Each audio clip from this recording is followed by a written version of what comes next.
So, I'm not sure how many people will see this, but all I hope is that somebody who needs to see this sees it.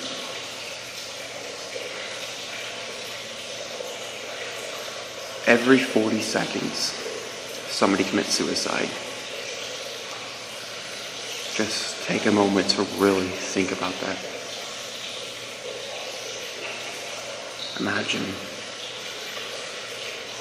Imagine your friends in one big room, every single person that you consider close to you.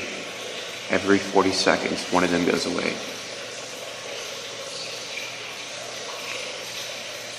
From that perspective, you understand how quickly life is being drained from us.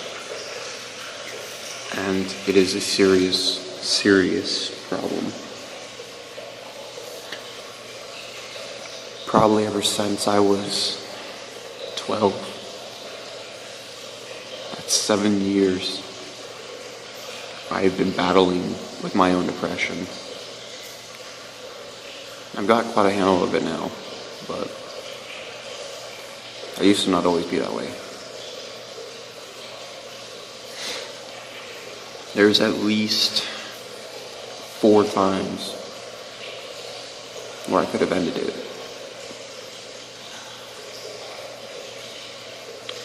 It's not fun in any sense of the word. It is the farthest thing from fun. It is the biggest battle anybody can ever face. I remember being asked one time, who do you think is the bravest person in the world? And when I was asked this question, I never had an answer. What I do now. My answer is everyone who has ever put down the knife, everyone who has ever put up the rope, everyone who's ever stepped away from the pills, everyone who finally was able to say no more and put their depression aside. They fought their suicide. They fought the depression. They fought the sadness. Fighting back anything is difficult, but to fight back your own sadness and depression is the hardest thing I've ever had to do. And it's not something that you can easily get over, if ever. You will almost never get over it. It is something that is stuck with you.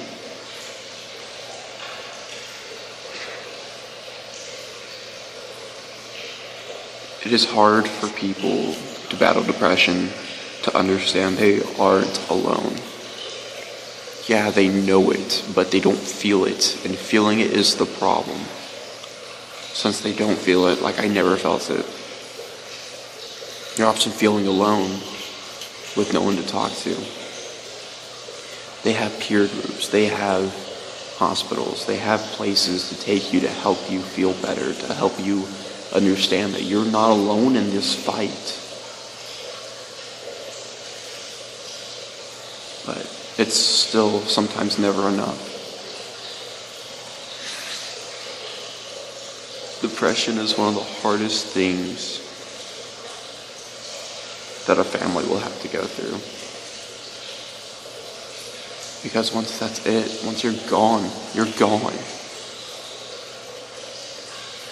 Yes, it is very tough. It is tough to carry on. Every day you're carrying a big sack of your burden and depression and anger and frustration. Half the times you forget what towards, but you just feel like crap still.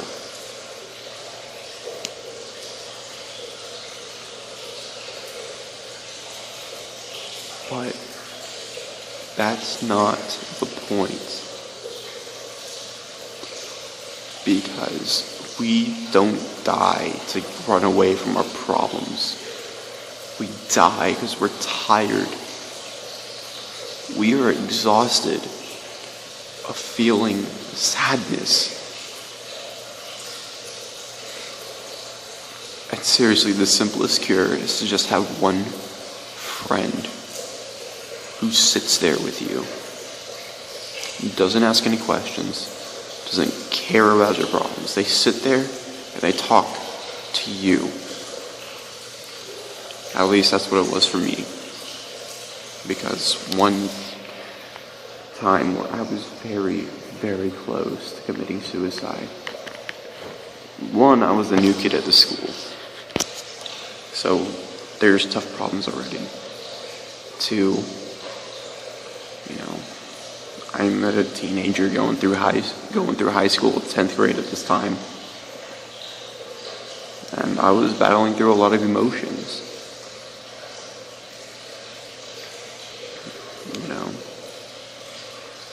I excelled in my classes, but I failed in,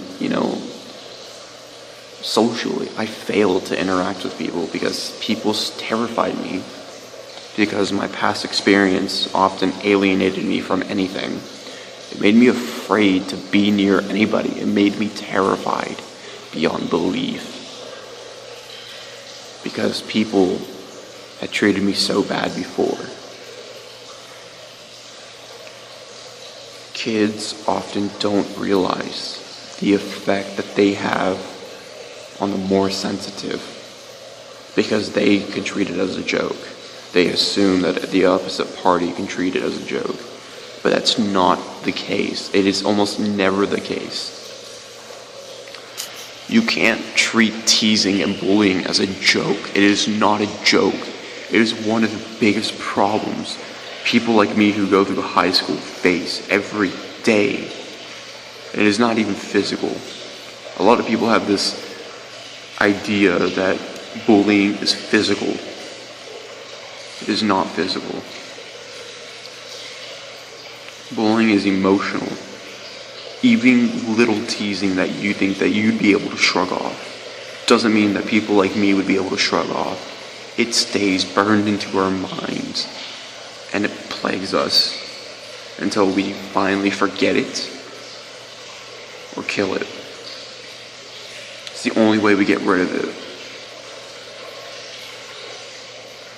Now, I was fortunate enough to be able to have a friend who on just the perfect day was able to just sit down and talk to me, whilst everyone else was just ignoring.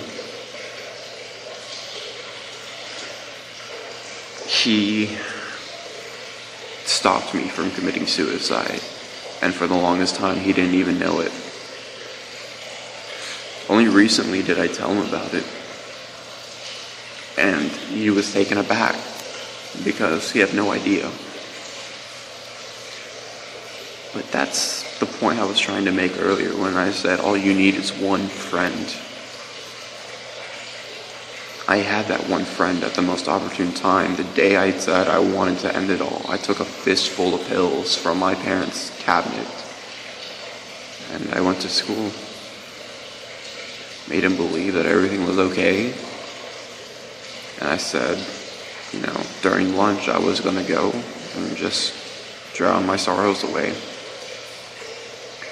At the one moment I said, I'm going to get up from this lunch table and go to end it all,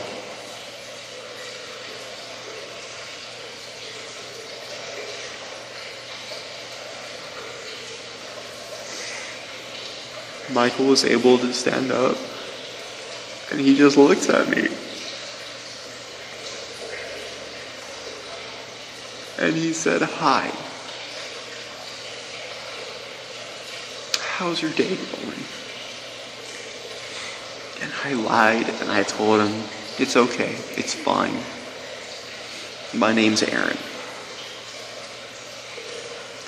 And from that point on, we just talked. We talked as if we were already the best of friends in the world.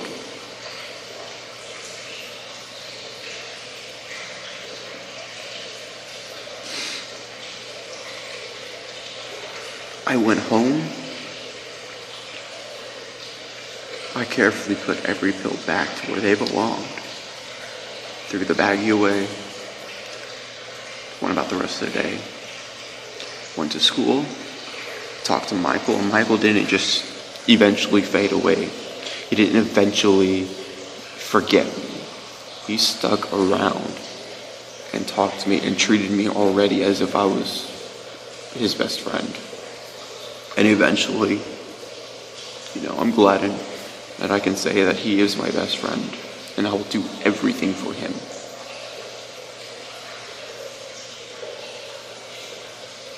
He saved me, and he didn't even know it, simply because he wasn't a jerk. He didn't bully me. He had my back, and I will always have his back. So for the people who go through these tough times, trust me. Yes, it is difficult to trust me because I am not there. But trust me when I say this. Ending it now, you will miss every golden opportunity in the future. And that is not just some horse shit that you hear your parents or therapists or counselors say. There are golden opportunities waiting around you. I got very lucky, I will not lie. But you have to be tough. Put on that brave face and go through one more day. Because 6 feet under is not where you want to be the rest of your life. 6 feet under. And a bouquet of flowers once a year is not what you want your life to be. Trust me. When you are staring death in the face, it is horrifying. You do not want to see that. Now, you could take my words or you can leave it. I'm not going to be that person that says that you're being selfish. I'm not going to be that person that says that you're only thinking about yourself. Because that's not what it feels like. That's not what it is. But trust me, the alternative, suicide, is not what you want. I get the pain hurts. I get that it's sad. I get that the way you wanted your life to be is not what it is. But suicide is not the answer. So be brave. Put on your brave face, even if you have to fake it. Go that extra day and pray you're lucky. Pray you're lucky that you find that one person, your best friend, a girlfriend, a father figure, a parent, somebody who's able to be there that makes your life feel like it's worth it. And eventually you realize that your life is the most precious thing in the world, is the most precious thing in your world. Nobody else matters. Once you find that one person, that's all you need. It's all you need in your life. So be brave and carry on.